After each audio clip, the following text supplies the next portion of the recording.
আমরা মেয়েরা না সংসারের প্রত্যেকটা কাজে প্রচুর ব্যস্ত থাকি, এতটাই ব্যস্ত থাকি যেটার কিন্তু কোনো হিসাব নেই। তবুও বলো, রীতিমতো কি সংসারের কোনো রকম আচার অনুষ্ঠান করতে বাকি থাকে? তো চলো আজকের ভিডিওটা এখান থেকে স্টার্ট করছি।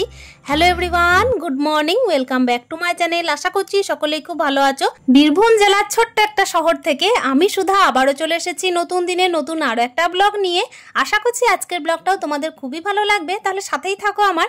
এই যে দেখতেই পাচ্ছ, আজকে হচ্ছে বৃহস্পতিবার, ঘড়ির কাঁটায় বাজে মোটামুটি ওই 7টা।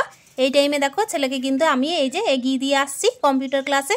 তো চলো, এই যে কম্পিউটার ক্লাসে একটুখানি এগিয়ে দিয়ে আসা মানে ব্যাপার হচ্ছে যে কম্পিউটার ক্লাসে পৌঁছে দিয়েছি তা নয়, ওই মোটামুটি রাস্তাটা ধরিয়ে দেওয়া। আর কি বলতো, মেন রোড দিয়ে কিন্তু ওকে একদম আমি যাওয়া আসা করতে মানা করেছি। মোটামুটি ওই পাড়ার ভিতর দিয়ে একটা রাস্তা ধরিয়ে দিয়েছি, তো ওই দিকেই বলেছি যাওয়া আসা করতে। আর এই তো চলো কাজের কথায় আসা যাক। সকাল টাইমে আজকে যেহেতু বৃহস্পতিবার, ওই দিকে কিন্তু আমার ছেলেকে কম্পিউটার ক্লাসে পৌঁছে দিয়েছি। এখন বাজে ঘড়ির কাঁটায় মোটামুটি 7টা বললামই। তো এখান থেকে দেখো আমি কিন্তু কাজ বাজ করতে শুরু করে দিয়েছি। এই যে ঝাঁটাটা ধরে নিয়েছি, ওইদিকে কিন্তু ঘরের ঝাঁটপাট সব কমপ্লিট হয়ে গেছে। আর দেখতেই পেলে বাসন কিন্তু বাইরে নামানো আছে। তো বাসনের মধ্যে কিন্তু দেখো কালকে হাঁড়ি কড়াই সমস্ত কিছুই কিন্তু মেজে রাখা হয়েছে রাত্রিবেলায়। আর এই যে সকাল টাইমে টুকিটাকি কিছু জিনিস ছিল, তো সেগুলোকে তো বের করেছি, ওগুলো মাজতে হবে। একটা সংসারে কাজ মানে তো জানোই, প্রত্যেকটা হাউসওয়াইফ অফুরন্ত কাজ কিন্তু খুঁজে খুঁজে বের হয়ে যায় বলো। আর এখন দেখো আজকে যেহেতু বৃহস্পতিবার মানে হচ্ছে লক্ষ্মী পুজো, তাই ঘরে কিন্তু দেখো সংসারে কাজের সঙ্গে সঙ্গে রীতিমতো কিন্তু আমাদের পুজোটাও করতে হয়, তাই না? রীতিনীতি অনুসারে কিন্তু আমাদের সংসারে চলতেও হয়। আর রীতিনীতি অনুযায়ী সংসারে না চললে মনের মধ্যে শান্তিও আসে না। কেন জানি না মনে হয় যে আজকে এই জিনিসটা করলাম না ভগবানের জন্য, তাহলে কোথাও গিয়ে হয়তো আমার কোনো কিছু খামতি থেকে গেল। আসলে কি বলতো, মনের সান্ত্বনা যেখানে না, সেখানে কিন্তু আমরা সংসারের জন্য করেই থাকি। আর আমরা যেহেতু গৃহবধূ, তাই মনের শান্তি, তার সঙ্গে হচ্ছে সংসারে আয় উন্নতি, সব কিছু মিলিয়েই কিন্তু আমরা ভেবে থাকি, তাই না? তাই রীতিমতো কিন্তু রীতিনীতি অনুযায়ী পুজোটাও করব। আর হ্যাঁ, তার আগে কিন্তু দেখো সংসারের কাজগুলো তো সেরে নিতে হবে। এদিকে ঝাঁটটা কমপ্লিট হয়ে গেল, এই যে ঝাঁটাটা ধুয়ে রেখে দিলাম। তো চলো এবার বাসনগুলো ধুয়ে নেওয়ার পালা।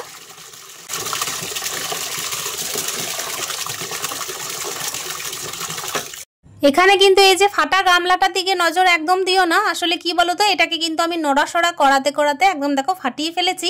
তবে এটাকে কিনতে হবে, ফাটা জিনিস এমনিতে বাড়িতে রাখতে নেই। এই ফাটা বালতি গামলা এগুলোকে কিন্তু আমাকে চেঞ্জ করতেই হবে, যেহেতু দেখো একদম কিন্তু গামলাটা ফেটে গেছে, সেহেতু আমাকে চেঞ্জ করতে হলেও আমি এখন কিনতে পারছি না। এই কারণেই, যেহেতু দেখো বাইরে যেতে হবে কিনতে, আর তার সঙ্গে ব্যাপার হচ্ছে পাড়ার ভেতর দিয়ে যদি কোনো রকমের কোনো বাসনপত্র বিক্রি করতে আসে তবেই তো কিনবো। এই যে সংসারে চাপে চাপে না বাইরে বাজারঘাট করতেও যাওয়া হচ্ছে না, জানো তো।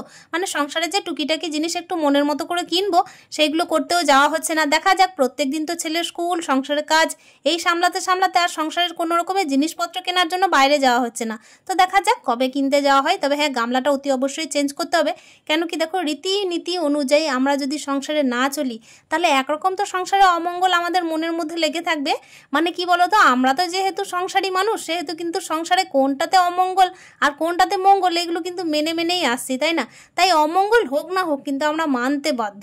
তো চলো, এই যে সংসারে কাজ করতে করতে অনেক গল্প হচ্ছে, তো কাজের কথায় আসা যাক। এইদিকে দেখতেই পেলে বাসনপত্রগুলোকে সমস্ত ধুয়ে রেখে দিলাম জল ঝরানোর জন্য। আর এখন এই যে দেখতেই পাচ্ছ, হেঁসেলের কাপড়গুলোকেও সুন্দর করে কিন্তু পরিষ্কার করে নেবো। কেন কি হেঁসেলের কাপড়গুলোকে এই যে ঘরের মধ্যে যখন ইউজ করি না, রান্নাঘরের কথা বলছি, তখন না একদম তেল আটা হয়ে যায়, জানো তো।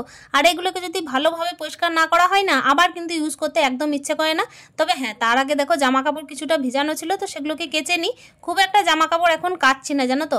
মানে কি জানো তো, আমার না প্রচণ্ড ঠান্ডা লেগে যাচ্ছে, ওই কারণে আমি এখন দেখছি একটুখানি রোদটা উঠলে চান করব। তার সঙ্গে ব্যাপার হচ্ছে কি বলতো, এই যে জামা কাপড়ের ব্যাপারটা হচ্ছে, তারপর জল ঘাটার ব্যাপারটা যেটা হচ্ছে না, সেটা একটুখানি বলতে পারো মানে ওই মোটামুটি 10 থেকে 15% কমিয়ে দিয়েছি। আসলে ডাক্তারি মতে চলতে হবে তো, এই আর কি। তো চলো, ডাক্তারি মতে কিন্তু আমরা সংসারী মেয়েরা জানো তো, চললেও যতই হোক না কেন রীতিনীতি অনুযায়ী চলতে কিন্তু একদম ছাড়ি না। ডাক্তার তো থাকবেই মাথার ওপর, কিন্তু দেখো আমরা সংসারের মঙ্গলের জন্য যতই ওষুধ খাই না কেন, রীতি অনুযায়ী পুজোও করব আর সংসারে কাজও করব। তো চলো কাজের কথায় আসছি। এই যে দেখতেই পাচ্ছ হেঁসেলের কাপড়গুলো বলছিলাম, যেটা এই হেঁসেলের কাপড়গুলোকে আমি একদম কিন্তু সাবান মাখিয়ে একটুক্ষণ রেখে দিয়েছিলাম, তারপর দেখো পরিষ্কার করে নিলাম। আসলে পরিষ্কার পরিচ্ছন্ন না থাকলে না হেঁসেলের কাপড় একদম ইউজ করতে ইচ্ছে করে না, জানো। আমার হাজবেন্ড জানো তো প্রচুর টাওয়াল কিনে দিয়েছিল আমাকে, মানে এই যে হেঁসেলে ইউজ করার জন্য, তারপর এমনি হাত মোছার জন্য। তবে কি জানো তো, এই যে রান্নাঘরটা মোছার জন্য না সব থেকে বেশি আমার যেটা মনে হয় ইউজ করতে পারি আমি, মানে আমার সুবিধা অনুযায়ী বলছি আর কি। তো যেগুলো আর কি আমাদের ইদানিং ইউজেবল নয়, আমরা যেগুলো আর কি অলরেডি ইউজ করে ফেলেছি, এখন কাজে লাগছে না, সেই সমস্ত পাতলা আর কি সুতির কাপড়গুলো আমার না রান্নাঘরে ইউজ করতে বেশি ভালো লাগে। আমার মনে হয় যে এটা সুবিধা হয় রান্নাঘরটা পরিষ্কার করতে। আর কাপড়গুলো কি বলতো, কাচার পর না বেশ সুন্দরভাবে শুকিয়েও যায়, আর প্রত্যেকদিন কাচতেও সুবিধা। তো চলো কথা বলতে বলতে দেখো এইদিকে কিন্তু রোদটা কেমন চড়াভাবে উঠছে জানো তো। আর হ্যাঁ, এখন যে ভয়েস দিচ্ছি, তো এখনকার কথা বলি, এই যে রাত্রিবেলায় কিন্তু যে টাইমের আর কি ভিডিও শেয়ার করছি, সেই দিন রাত্রিবেলায় কিন্তু প্রচুর বৃষ্টি হয়েছিল, তবে দিনের টাইমে কিন্তু প্রচুর রোদ উঠেছিল জানো। তো চলো, এই যে দেখতেই পাচ্ছ আমার কিন্তু অলরেডি সমস্ত কাজ হয়ে গেল। এই যে বাসনগুলোকে দেখো জল ঝরানো হয়ে গেছে, এগুলোকে কিন্তু বাড়ি নিয়ে চলে যাব আর জামা কাপড়গুলো মিলে দেবো, তারপরে কিন্তু আমার সাধারণত এই দেখো বাসি কাজ কমপ্লিট হয়ে যাবে। তারপর একেবারে স্নানটা সেরে নেবো, যেহেতু বৃহস্পতিবার পুজোটা কিন্তু ভালোভাবে দিতে হবে। আর এই জায়গাটা যখন আর কি আমি কাচাকাচি করি, তারপর হচ্ছে বাসন ধুই না, একদম কেমন ধরনের যেন একটা পিচ্ছিল হয়ে যায়, তো সেই কারণে ভালোভাবে ঝাঁটা দিয়ে পরিষ্কার করে দিই। সংসারের দেখো অনেক কাজ, অনেক চাপ জানো তো, সকাল থেকে জল ঘাটার কাজ আছেই। এইদিকে কিন্তু ডাক্তারবাবু বলেছেন ঠান্ডা লাগানো যাবে না, তারপর দেখো এইদিকে জলও ঘাঁটতে হচ্ছে, কোনটা করবো না বলো তো, সবই করতে হবে। আবার এইদিকে আজকে বৃহস্পতিবার, তাই মাথায় স্নান করে কিন্তু রীতিনীতি অনুযায়ী পুজোটাও দিতে হবে।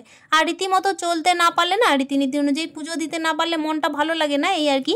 প্রত্যেক দিন কিন্তু দেখো এইদিকে আমি সকাল টাইমে যেহেতু আর কি প্রত্যেক দিনের অভ্যেসটার কথা বলছি, প্রত্যেক দিন কিন্তু আমার অভ্যেস আছে এইদিকে হনুমান চালিসা পড়া। আবার রাত্রিবেলায় আর কি যখন আর কি সন্ধে দিই, তো তখন কিন্তু আমি বৃহস্পতিবারে মা লক্ষ্মীর পাঁচালি পড়ি।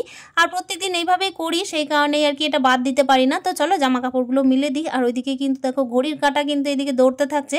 আমার ছেলের কিন্তু স্কুল আছে, তাই রান্না বান্নাও করতে হবে, পুজোও দিতে হবে।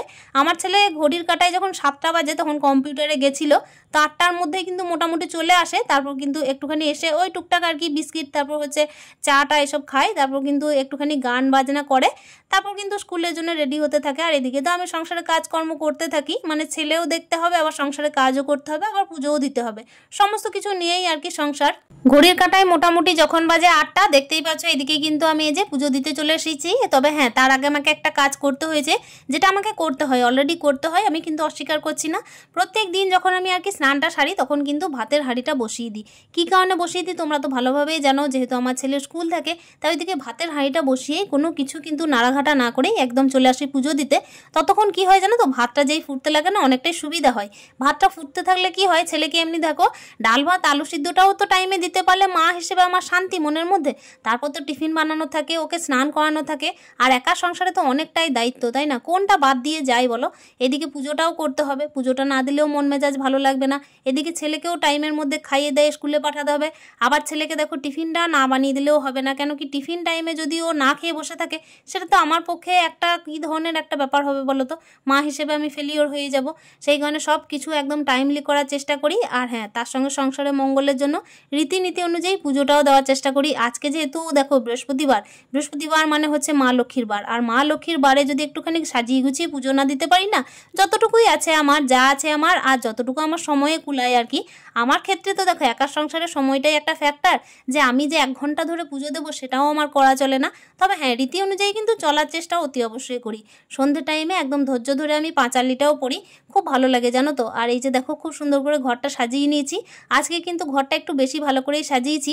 আর এই যে আমার ঘরটা না একদম ছোট্ট মতো, তো দেখতে খুব কম পাওয়া যায়, তবে হ্যাঁ যা যা দরকার সবই দেওয়ার চেষ্টা করি। তো মা লক্ষ্মী এতেই আশা করছি সন্তুষ্ট হবেন, আমার যতটুকু আছে তাই দিয়ে মা লক্ষ্মীকে উজাড় করে দিলাম, মন দিয়ে আমি পুজোটা করলাম, এটাতেই আমি কিন্তু নিজের শান্তি পাই জানো। মা কিন্তু কারো কোনো রকমের পঞ্চব্যঞ্জন কিংবা হচ্ছে পঞ্চফল দিয়ে কিন্তু পুজো চান না জানো তো। সব সময় কিন্তু আমাদের 2 হাত ভরে আশীর্বাদ করেন, সব সময় কিন্তু প্রত্যেকটা আর কি ঘরে লক্ষ্মীষ্টি বজায় রাখেন। যদি আমরা একটু মেনে চলি তাহলেই হবে, এই যা। তো চলো এইদিকে কিন্তু পুজোটা দিয়ে ফেলেছি, তারপর চলে এসেছি ফার্স্ট কিন্তু ছেলের জন্য টিফিনটা বানাতে। আসলে টিফিনটাকে একটু ঠান্ডা করে তারপর তো আর কি ভরতে হয়, সেই কারণেই। আর এই যে আজকে যেটা বানিয়ে দিচ্ছি সেটাও কিন্তু চাউমিন, চাউমিনের সঙ্গে একটুখানি সয়াবিন দিয়ে দেবো, সয়াবিন আর আলু সব মিশিয়ে একটা আর কি টিফিন বানিয়ে দেবো। আরও না খেতে এটা খুব ভালোবাসে, এই যে দেখতেই পাচ্ছ চট জলদি টিফিনটা বানিয়ে দিই। ওইদিকে আবার আমাকে সবজি কাটতে হবে। আজকে কিন্তু বিশেষ কিছু রান্না করব না, আজকে ডাল করব একটুখানি, আর তার সঙ্গে করব দেখো কি কি তোমরা দেখতেই পাবে। মানে কালকের মাছ রাখা আছে তো সেই কারণে কিন্তু করছি না, পোস্ত করব একটু, এই দিয়ে কিন্তু আজকে ছেলেকে খাইয়ে দেবো। আর তার সঙ্গে কি করবো বলো তো, পাঁপড় ভাজা। মানে ছেলের তো দেখো বৃহস্পতিবার মানে হচ্ছে সয়াবিন কিংবা পাঁপড় ভাজা, তবে ও ডিম খেতে চাইলে আমি করে দিই, তবে আমি নিজে কিন্তু কোনো রকমের ডিম টিম খাই না।